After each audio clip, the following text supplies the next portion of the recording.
Ito naman, hindi lamang mula sa mga magsasaka, kundi galing din sa mga nasa loob ng piitan ang mga ibinibenta po sa bagong pop-up Kadiwa store sa Muntinlupa. Malaking ginhawa naman yan para sa mga mamimili. At may balita live si Cedric Castillo. Cedric!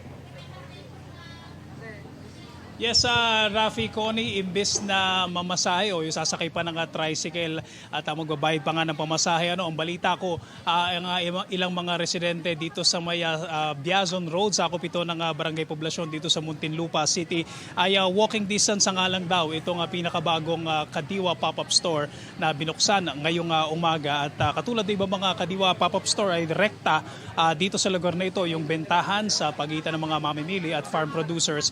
At ngayong umaga nga ay pinasinayaan ng Bureau of Corrections at ng Department of Agriculture ang pagbubukas itong Kadiwa store kung saan maliban sa mga karaniwang supplier ng agricultural produce ay gaya nga nabanggit mo Rafi, may pwesto rin dito yung Bucor kung saan tinitinda nila yung ilang mga talbos, mga sahog sa pagluluto, pati na rabbit o kuneho na produkto mismo o alagado mismo ng mga Bucor personnel at persons deprived of liberty o yung mga preso ng New Bilibid Prison.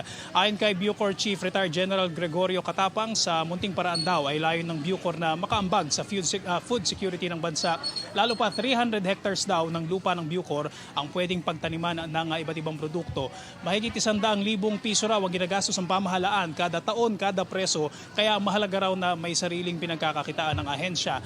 At inaanyayahan naman ni Bureau of Plant Industry Director Glenn Panganiban ang mga local producers na makipag-ugnayan daw sa DA para makapagbagsak ng kanilang mga produkto dito sa pinakabagong Kadiwa pop-up store. Lalo na raw sa lokasyong ito malapit sa South Luzon Expressway o sa SLEX na nagdudugtong sa NCR at sa Southern Tagalog. Rafi, Connie?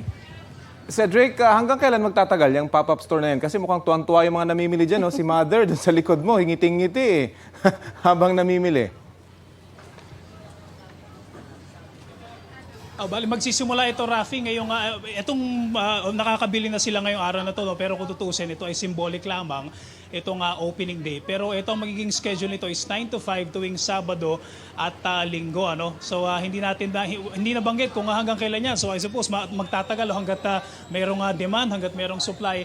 At gaya nga nabanggit mo, yung mga mamimili dito, sinasabi nila kahit pa 10 pesos, 15 pesos kada kilo ng particular na gulay, yung difference daw dito, na mas mura dito kumpara dun sa kanilang palengke na pinupuntahan. Kahit na yung ganong diferensya daw ay malaking bagay na daw sa mamimili. Lalong-lalo na yung 10 pesos pa additional o 15 pesos na babayaran daw nila kung sila naman ay pupunta doon sa palengke. At ngayong weekend ay inaasahan daw yung pagdating naman ng supplier ng bigas para itinda rin dito sa Kadiwa pop-up store dito sa may Biazon Road, na syempre ay ititinda to doon sa price cap na ipinatutupad ng pamahalaan ngayon. Rafi, Connie. Yun na nga ang tanong ko, speaking of price cap, may bigas ba dyan na tinitinda? Kasi kanina, nung naglibot-libot din yung ilan sa mga radio reporters, wala silang makitang bigas, ha?